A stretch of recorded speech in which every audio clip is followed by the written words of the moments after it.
So again, shalom, and we were. I'm assuming that, like we said, that we are up to the electric plata that does have knobs. That through these knobs you could higher the temperature or lower the temperature, and there's another interesting condition that we have to pay attention to, that during the week it's also used for cooking, for heating the food and stuff, for keeping the food warm. If it's only special for Shabbat, that itself is enough reminder, that a person shouldn't do it. In that case, just covering the knobs would be sufficient. But otherwise, if it is used from time to time, like, sometimes a person has a lot of gas and they decide to use it and whatnot, in those cases, it is not sufficient to only cover the knobs. You're going to have to put, the video Yosef writes, person should cover it, right? And it's not enough to use aluminum foil. Aluminum foil person uses during the weekday also on something to cover it, unless you double, triple it, or you use a blech on that, which is funny, but,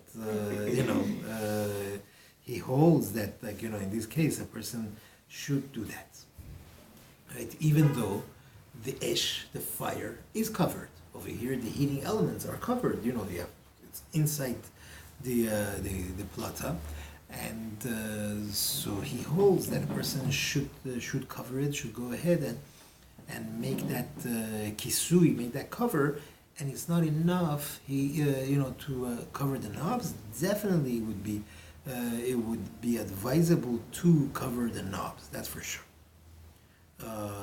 Now, if we have electric stove, right? Electric stoves, there are different types of them. There is a type that the coils are covered with a metal, right? And there is a type that there is glass, right? Both of them, in both cases, being that normally they are used throughout the week for cooking, so we're back to square one. In this case, for sure, we say that this is like esh geluya, open fire, and therefore a person has to cover them, right? You can't reheat any food on these things without having a cover on them, right? And it's also better to cover the knobs on Shabbat. Now, something came to our attention this week, just a safety point. If you have a stovetop with knobs on top, definitely do not put a cover over it, because it'll melt. Oh. It'll melt the knob, right? Makes sense. A lot of times, you have, there's two types. There's a range, and then which means there's a stovetop and an oven, and then you have the type that's just the countertop stove, and then the thing. And a lot of times the countertop stoves, they have the knobs on top as well. So if you go ahead and you put a blech over it, it'll melt the knobs. So what do you do? So don't put the blech over the knobs. But then you're supposed to cover the knobs. So what do you So do? for that, you Foil? could just foil. The foil definitely will work. One of the guys actually that was this came up in the conversation that we had. He said that his stove is like that, and so I told him to get a.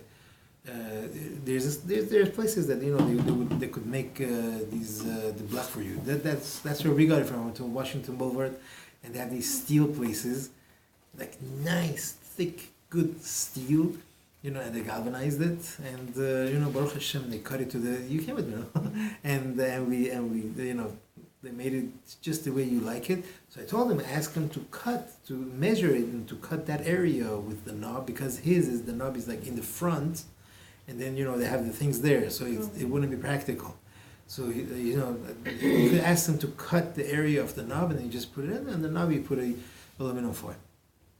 It's just the safety thing. It's just gonna melt, and it's a pain in the neck to remove all the knobs before Shabbat. You're gonna forget this, that.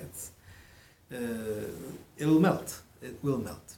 This is only electrical stoves? Or? Any stove. Any? Yeah, of course. The heat piles up underneath there, and yeah. So some of the newer models of stoves, they have the knobs like here, right? Some of them they have it on top. Some of them they have it at a slant. I don't know, for some reason they do it like that. Those also, it's possible for them to melt. So if you're in the market shopping, be careful, choose ones that would make sense for Shabbat as well. Now there is the type, there is induction ovens and stoves. Familiar with that? No. They work with creating a magnetic field, and that heats up the food. Supposedly it works much faster, much better, and much safer, because the surface is not hot unless you bring the pot close to it. Those you can't use on Shabbat. Right? What are you going to do? How are you going to use it? It's impossible to use, so we cannot. You're saying you will turn it on by just putting a pot on. Pretty much. So until hopefully Poskim come up with a good way to get around it, I don't know how. We have to leave it for Zargari. They have their engineers that they figure all these things out. I haven't heard anything new about it. So as far as we know, and then, some of them have a thermostat. Some of them have a thermostat, so when your food reaches a certain thing, it turns off. And those also, they say that a person should not use them on Shabbat at all. Right? So these are a few things that we have to pay attention to. When dealing with stove tops. Okay. Now, anything that a person is allowed to heat on Shabbat. Like we said, davar yavesh, something which is dry, right? And there is no problem of cooking it, and also there is no problem of michzik vashel. It looks like you are cooking it, right? For example, you have dry food, which is cold, and it's fully cooked, and he's putting it on a blech or on an electric platter. Okay, in this case, you don't have a problem of cooking because it's already cooked and it's dry, and also the fire is covered, so it's not michzikim vashel. It doesn't look like you're cooking because that's not the normal way of cooking it. And a person goes ahead and he places this food on an electric platter, right? So is that allowed? Yeah. Okay, just making sure. Now, in this case, you are allowed to put it on the electric platter when the platter is off, and you have the platter on a timer. For the timer to go on, let's say at a certain hour, that it will heat the food. That's clear? Now, what if that thing we mentioned before, I'm just going to clarify, what if that thing was lach, right? It was soup which was already cooked and everything, but it's totally liquid, and you're putting it on the timer, on the hot plate with a timer, and the hot plate will turn on later. Again, being that there's a machloket whether you could reheat liquids, being that there's a machloket on that, so therefore using a timer which is going to be grama, that means it's an indirect way for it to heat up, it is also allowed. Okay? So whereas you wouldn't be able to put it on directly if it was on already, you are able to do it if there's a timer. Right, and right now it's off, and the timer will turn it on in 20 minutes and a half hour, whenever, right? And it'll reach yad soledetbo, it'll reach that temperature, it is okay. You're not allowed to put it on when the timer is actually on. When the heating elements are on, Yeah. yes, you're not allowed to. That's also, yes. I think this is just an Ashkenaz difference. On like Saturday day, if you have just like rice, can you put it directly on the plata, or it has to be on like an upside down too? Right. According to the Ashkenazim, right, it has to be somewhat warm, the food. Otherwise, you need hefsek kedera, they call it. What is hefsek kedera? That means an empty pot to be there, and then you put the food on that for it to heat up. That you need that recognition, that something to make sure that we know that this thing is not that it's not michzikim vashel. It doesn't look like you're cooking. Again, back to what we said, something which is fully cooked. So from the Torah, it's not a problem to cook it again on Shabbat, because it's already cooked. Now we have to deal with the rabbinic dictums, although, let's remember, according to some Rishonim, that means early Chachamim, if something is liquid and a person reheats it on Shabbat, according to them, it is asur from the Torah. But on the other end of the spectrum, you have other Chachamim that say no, it's fully allowed. So you have anywhere in the middle, like we mentioned this before. So therefore, because it's a machloket, because there's an argument about it, so the timer shtick works. Does it? I don't know if you're gonna get there right now. But maybe I'll be. Is there? If the liquid wasn't cooked before, Right? can you do the same thing or not? No, because then that is cooking. If once it reaches yad solidet, well, then we have a problem of cooking. It should be. We're talking about something that was cooked before. That means it has come to a boil before, or even it reached yad solidet. Well, that's also fine. That also works. But less than that, if it just warmed up before Shabbat and now it wants to rewarm it to yad solidet, that's also. If it won't reach yad solidet, even if you leave it in this place that it is now for the next 3, 4, 5 hours. I'm referring to the timer situation. The timer session, no, that's cooking. We don't, right. The only reason why this is allowed is because it itself is a machloket. That's the only reason why it's allowed.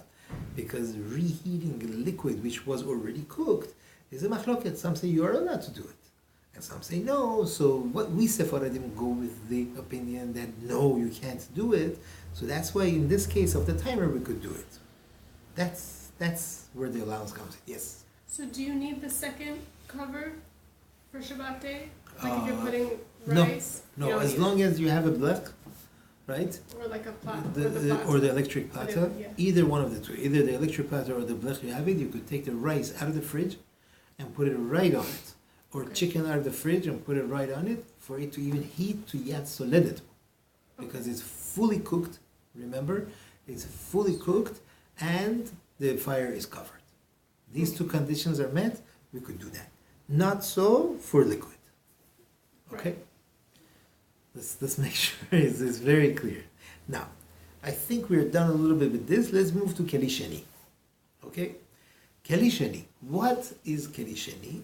Keli Sheni is anything that a keli, a vessel, which the food was not cooked in. Okay? That means Keli Rishon is the pot or kettle, or a pan where the food was cooked in it over the flame, over the fire, or the electricity, whatever it was. And now we know that this vessel, it itself has absorbed the energy of the fire within it, right? And it's very hot. So therefore, whatever you put in it is going to get cooked. Whereas if you transfer it to another vessel, like you put it into a cup or into a plate or into a bowl, now those are considered keli sheni, second vessel, right? That means it has been transferred from keli rishon to keli sheni. Now keli sheni, either the level of the temperature of the food has come down, or the keli itself, the walls of the second keli have cooled the effect of the energy of the fire that was in the first keli. It has cooled off by hitting the second keli. There's a Tosafot in Masechet Shabbat that says one opinion, and the other Rishonim say the other opinion. So there's two reasons. Again, one is the travel from first keli to the second keli cools it. The other one is that the second keli, the walls and the inside of the second keli, these are the ones that cool it off, that have, and now the second vessel has lost its power and its ability to cook food.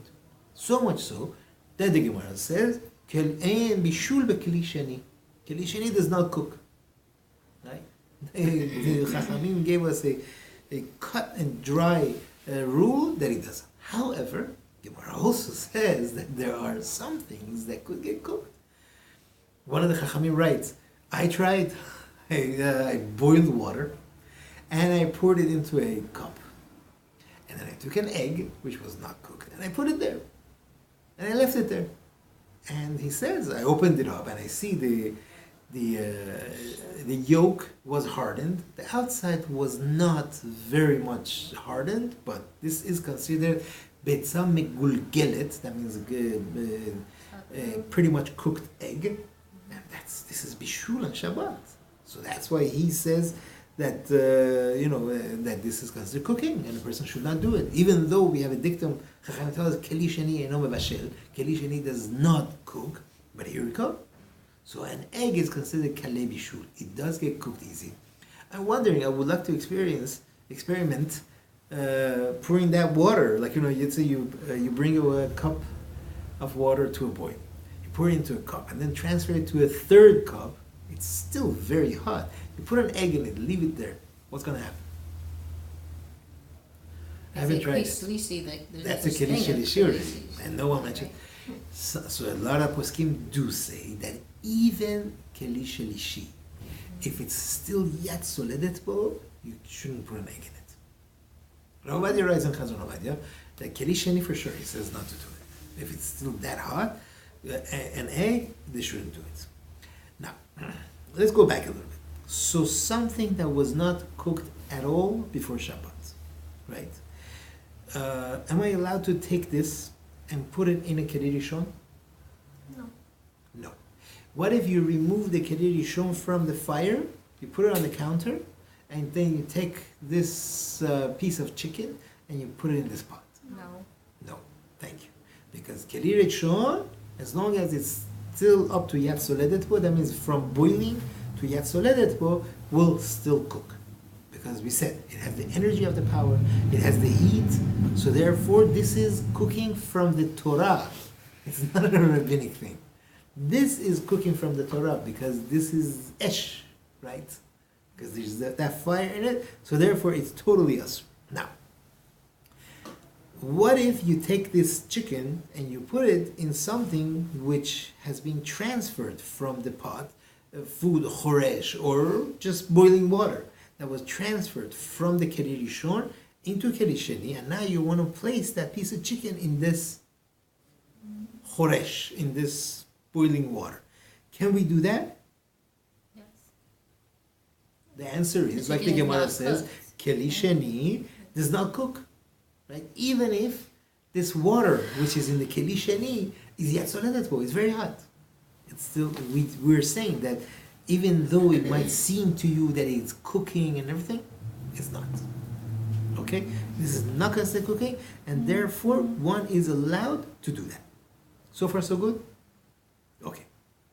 Now, some say that no, even though keli sheni does not cook, right?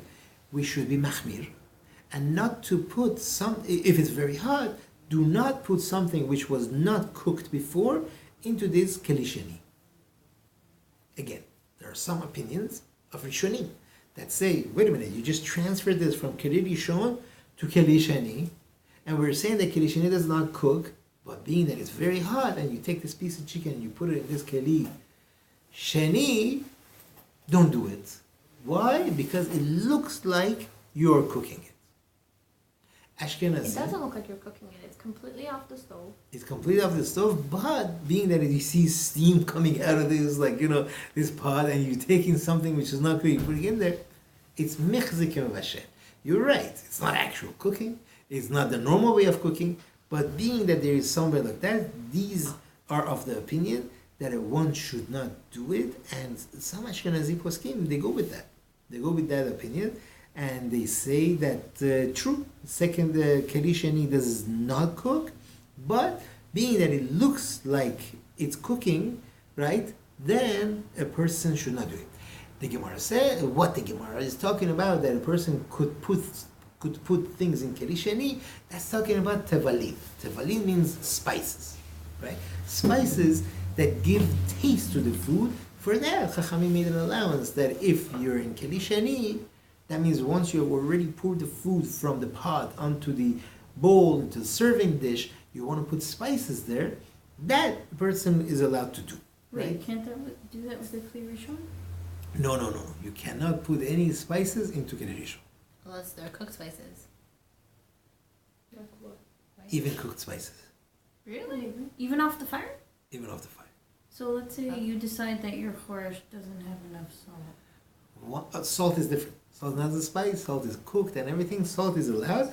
Spices, let's say you want to put cinnamon. Let's say you want to put pepper, paprika. No, they're not cooked. No. None of them are cooked. Pepper, paprika, the cinnamon.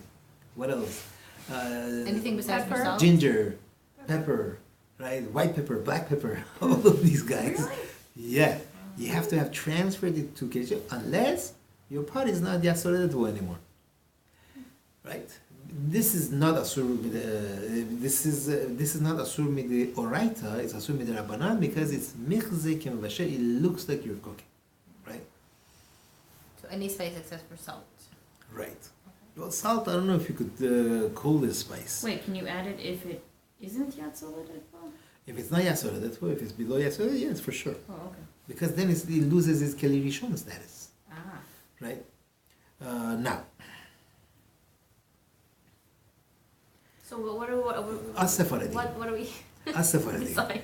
We don't hold like the second opinion. That we said that they say that in Keli Sheni, you cannot put this thing. In Keli Sheni, you could put anything. Except for Kalei Bishur, which we're going to get to. Alright? Is water kalei? Water, no. Any liquid is not Kalei Bishur. So even like, you have... We have this ongoing machloket in our house. if you have a hot cup of To add water coffee, to something? boiling hot cup of coffee, that you just pour from the urn, and you have it like, steam, bubbles are coming up. You want to pour some milk in it? You're allowed. Right? First of all, it's Okay, let's say you have a cup, klisheni.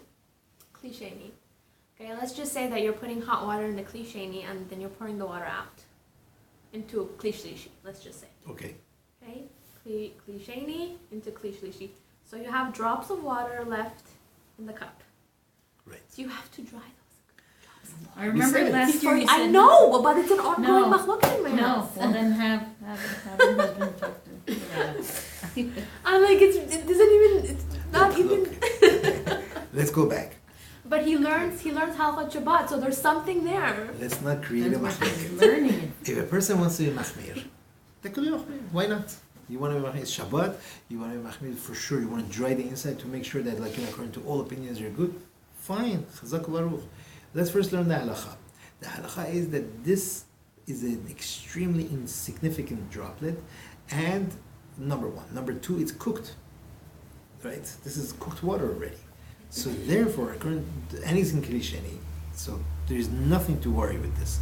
And especially irui, right? Pouring hot water onto a liquid, we usually say, okay, it's a little timeout. Keli Rishon cooks. Keli Sheni doesn't cook. What about irui me Keli Rishon? Pouring from Keli Rishon, right? That's a stage in between. Some say irui from Keli Rishon, pouring from Keli Rishon is like Keli Rishon itself. Some say no, this is Keli Sheni. Already it's traveling out. Once it's out of Keli Rishon, it lost its magic and it's not going to do anything. The halacha is that we say irui, Keli Rishon, kede kelipa, it cooks. What's kede kelipa? That means a very thin layer, it will cook. So if you have tea leaves in your cup and you open the urn onto the tea leaves, that's a problem because you're cooking the tea leaves. Even though these tea leaves are processed and they're cooked and everything, but that's not cooked enough. You are perfecting the cooking, that's cooking. Right? But you could put the tea leaves into the water because Once that's you cruising. once you pour the water and now you want to pour the tea leaves, Rabbi says you could be mekel and do it. In a klisheni? Right. Rabbi says you could be mekel, that means you could be lenient and do it, but he says if a person wants to be machmir, it's better. Right? This is what we said last time, we're repeating that.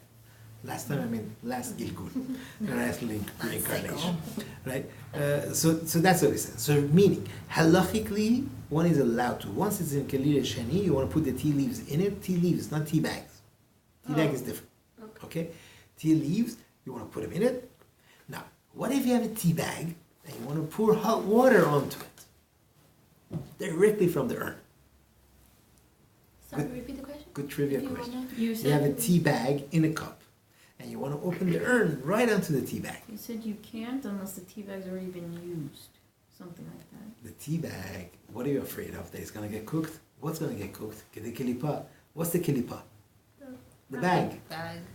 Oh. Problem solved. I So if a will. person I'm wants to gonna be do mekel, I'm going all the way to the lenient, and do that, he could do it. But for sure, a person should be more machmir on this. So what do we do? What should we do? Better to pour it, you pour the water onto the cup, and then if you want to put the tea bag in it, good. Even more machmir, you could pour it into another keli and put the tea bag, and you're perfectly fine, unless you want to use a tea sense, right? So far, But Klisheni is fine. Kilisheni is It's fine. different, okay. Right. If you have kilisheni already, like you pour the water into kilisheni, the boiling water, and then you have tea sense, which is warm. You want to pour it in there, that's fine. That's no problem. Okay. If you're always machmir using, you go to Keli Shalishi, and one time you can't be machmir. Is it okay or not? Yeah. As long as so your question is like this: is Like this considered a traveling or neder? something. Yeah. Is this considered a neder? And if it's considered a neder, then we have an issue, right? How could you? It depends. If a person did it, started off doing this because he thought that this is the thing to do, this is the right thing to do, halachically this is the only thing to do, and now he realizes that no, wait a minute, that was only a chumrah, right? Then he doesn't have to do hatara nadari. But if he knew that halachically this is what we should do, but I want to be machmir, then he accepted its stringency, accepted the chumrah on himself, then he can do it. He has to do hatara nadarim. So it seems to me. I would have to check to make sure, but I can't tell you for sure. But this is from other poskim here and there. This is what how it sounds. Just so you mentioned that Kli Rishon loses its cooking ability once it's not yat to let it go anymore. Yes. Let's say it's on the blech, but it's not yat to let it go. Is that still considered Kli I think Rishon? it's under the fire. It's all Like over it's the away. fire. It's away from the It's direct away from the fire. It has lost its yasoredet, then it's not. Then it's not a Kli Right. Rishon. Once it's not yasoredet, then it has lost it. Right. Yasoredet is the cutoff. Right. Yasoredet is the cutoff. And what did we say is yasoredet? Yasoredet is, remember we said that it could go from 104 degrees, if I'm not mistaken, to 175 degrees. Different poskim. So different poskim said different things. Rabbi Nishchai says anything that a person can't drink, that's yasoredet. Right? That's what he said. Rabbi Vadia Zecher Tzadik Libracha, he goes with the same thing. We said we're machmir for certain things and then we're making for Correct. certain things. So in this situation, if it's something that you can't drink, then for sure. Yeah. So, Yeah. okay. Then for sure yasoredet. Now, there are, continuing in what we were saying, still in Kelishani, we said, Gemara says, that the kalebishu, things that would cook easy, right, they would, even if you put them in Kelishani, they're going to get cooked. Things that are soft, like, the Gemara brings an example, kulias de ispanin. What? Kulias de ispanin. This is, if I'm not mistaken, it's in the 23rd parak. It's a Mishnah, Masechet Shabbat. Okay, Masechet Shabbat has 24 chapters. One of the longer tractates in the Talmud, 24 chapters, and this is towards the end. Kuliyas the Ispanin. So a person, what they would do is, being that these things are so soft, the Ispanin is Spanish, right? Probably Spanish mackerel. I don't know what it is. They say that the herring that they have now, it's in the same category. Therefore, the person wants a nice and good hot herring and wants to pour some water, hot water over the herring, can't do that. On Shabbat, it's asur to do. Right? So what are some practical This is practical. kalei Simple. bishul Ah, items? kalevishu. Ah. Wait, so the herring is considered a kalevishol? Yeah, Okay. yeah. So with We said cold egg. water, you could wash it. Some people don't like it. It's very salty. Some people don't like it. They want to wash it, so they want to wash it with warm water even, We say, no, don't wash it even with warm water. You can wash it with cold water, right? With cold water, they could do it, but that's like, the salted fish. That's something which is called considered kale bishul, and according to some Rishonim, you cannot even put it in keli sheni for it to like warm up. You can't even do that. He says like this. He brings another example of what else is devarim rakim. Sardine, I guess. Too. Sardines, I'm not so sure. Lox? Possible. Couscous is cooked. But lox is also technically cooked, isn't it? Lox is cooked. Yeah, you're right. Yeah. Smoked, no? Couscous is cooked? It's steamed, yeah. Yeah. Oh, I didn't know. The way they That's why I make cook it. so fast, I guess. Right. The way it's half Good size. steamed. I mean, the ready ones. The real ones, the real ones aren't. The real ones are, it's just chopped up, pretty much chopped up wheat. Right? They chop it, but Very it's hard. not ground fine. What they do is they cook chicken soup. They cook chicken soup and they have a special pot over it with like a strainer, and they put the couscous on it, and the steam from the chicken soup cooks the couscous. This is the ultimate North African, all North Africa, Morocco, Tunisia, Libya, and who else is up there? Algeria. Tunisia. Right, all these countries, right? This is their food. Are you kidding? Shabbat without this, or any event, any festive event without this, cannot be. So what are some things that we use? So let's see. There's a question about spices. So we just said spices that give taste to the food, right? They're fine. They're fine to do, right? They're fine to put into the food, except here we go. They bring this that they said that spices a person could put into keli sheni is not a problem. That's talking about chunks. That means a peppercorn, a piece of cinnamon, a piece of ginger, an onion, right? All these things, like they give taste, and that's fine. You could put it into keli sheni, even though it's yatsoledet, no problem, right? But once it's ground up, like what we have, these spices that we have, then it's not so simple, because it's chopped really fine, and you put it into keli sheni, it's gonna cook it, right? And they bring this opinion. Who says this? A lot of Achronim, I think Shlomo Zalman Auerbach says it, and others. They bring this and they say, therefore a person should be very careful. Should be machmir. We're not saying that it's asur. That means like this. You have your choresh that you poured it already in the bowl. You already moved it from keli rishon to keli sheni. You poured it into a bowl. And now you see, it needs a little more lemon, limu amani, right? And you want to pour some, right? It's better for a person to be machmir and not to do it, unless you transfer it to a third bowl, right? And then you can pour it in. By the time you get, forget that. You are. It can really be from the pot to the serving dish to your plate. So it's not even any more dishes. True. Yeah, you just put this basically. The ladle, very good. The ladle, there's a Or the ladle. machloket. Very good. If you remember last Gilgul, we talked about the ladle. The ladle is a machloket, right? Is the ladle keli sheni already, or is it like keli rishon?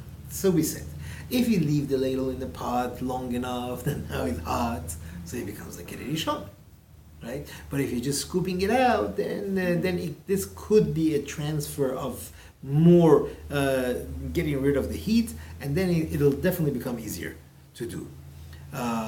So some poskim say, you have keli sheni, you want to cut some onions or garlic, and to put it in, they say no, it's asur because it's kale bishul. They say, according to Rabbi Ovadia, it says no, it's not kale bishul, and a person could go ahead and put it In kli into keli sheni. We're only talking about The keli sheni ground right now. spices? Ground spices, we said. There is room to be mekel. But we don't want to be, okay. There is room to be meker. For sure, a person, if he wants to do it, he could do it. They just say it's better to be machmir. So it's not asur. I cannot tell you that it's asur to pour spices into keli sheni. They just say it's better. The language is nachon lehachmir. It is correct to be stringent, to go on the stringency, and not to put it in, to put these spices. And remember, spices are different than food, because the spices are not really food. They are what give taste to the food. So it's a lesser degree. You're not interested in cooking the spices. So that's why it comes down a level than an egg. If you want to put an egg into keli sheni, we're saying, listen, don't do it because you're cooking it. But with spices, it's a lesser degree because it's not really food. It just gives taste to the food. That's why there is a difference. You have a cup of tea, and you would like to put a mint leaf into your tea. Forget about the bugs, right? Forget about the bugs. Number one, you might be killing the bugs. You might be drinking the bugs. I don't know. Let's say it's clean. Let's say it's totally clean. I'm not. Or you're having a cheesecloth, okay? And you would like to put it into this keli sheni. Are you allowed to do it? Is it kaleh bishul? Is it going to get cooked? Was it ever processed? We say no. Ravadia says no problem. Forget it. No, it was never processed. Why? He says no problem. You could do it. Leaf. It's a leaf, and it's not. You're not interested in cooking it, and it does not get cooked. He says keli sheni doesn't cook. He says no problem. The same thing with a piece of lemon. You cut a sliver of lemon. You want to put it in your tea, which is in keli sheni. He says no problem. You could do it. Even Ashkenazim could be making with this. But I feel like the mint is kind of like the spices, because spices are also like the dried parsley and stuff like that. No. It's different. Remember, even the spices were just being machmir. I just brought this. Rav David Yosef wants to be more machmir, but it's again, as I told you, it's not a full isur, right? So the leaf is not kaleh bishul? The Rav David says no. He says no. But you can't pour the water onto the leaf, right? Directly. Right. That would be, we said, irui, that will cook a thin layer of it. That would be a problem. What else did I find interesting? There's a lot on this. Okay, we said the lemon. Okay, so we also said, like, you have a hot cup of coffee, you would like to pour some milk in it. That's for sure allowed. That's for sure allowed, because the milk is also pasteurized and it's already cooked, and therefore in the keli sheni, it's not an issue at all. And also the salt, we said salt also, if the person wants to put it in, it's not a problem at all. All right, good.